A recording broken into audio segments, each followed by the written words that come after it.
I've been bearish on Bitcoin and I still am. But you should never really write off Bitcoin as an investment. And I'm pretty sure most people haven't fully processed what I'm about to say. I'm going to explain why. A few years ago, one man quietly changed how Bitcoin supply works.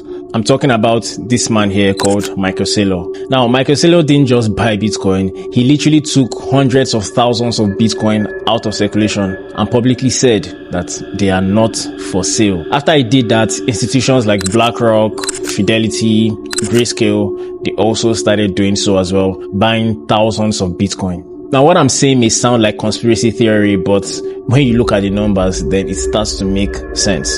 So let's get into it. Now, everyone knows that Bitcoin has a total supply cap of 21 million, meaning that there will never be more than 21 million Bitcoin to ever come into circulation. Because back then, some Bitcoin was actually lost and there are millions of Bitcoin that are actually missing right now. Some were mined earlier and never moved again. Some wallets haven't moved in over a decade. You see, back then, before 2020, people bought, but people also sold. Miners sold, early holders sold. No matter how bullish somebody sounded, they always had a price. But then Michael Saylor showed up and did something that nobody else had ever done. His company accumulated over 200,000 Bitcoin. That's significantly more Bitcoin than most countries will ever hold. If you look at from the day that he bought up until now, daily purchase is almost at 300 Bitcoins per day. And he did not buy these Bitcoins to trade it. After he bought it, he publicly said, "We are not selling." Now, when you buy something and never plan to sell it, it automatically stops being a part of the supply. Basically, that Bitcoin is out of the market.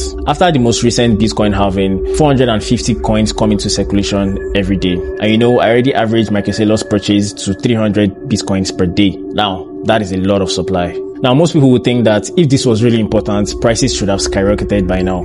Well, that's not how the market works. Yes, the supply is tightening, but prices will not move until there is demand. And right now, there isn't much demand in the market. But the demand is going to come, and when it finally arrives, it's going to be crazy. Prices are going to move so astronomically that people will not be able to catch up. Think about it. The supply is 21 million. Now let's subtract the millions of lost coins. Let us subtract the long-term cold storage. Let us subtract Michael Saylor's supply and subtract all the other institutions' supply. You can see how much of the supply is taken out already. But here's the thing I'm really uncomfortable with, if I'm being honest. All of that supply going into a few hands is actually very dangerous. It gives room for manipulation, it gives room for price control, and it kind of defeats decentralization. So what exactly are these institutions buying Bitcoin for? Are they buying to protect it, or are they buying for control? Now, I'm not accusing anybody, I'm just asking you to look at the incentives. If you control supply, you control liquidity. If you control liquidity, you control volatility. And volatility is where money is actually made. The manipulation technique will go like this.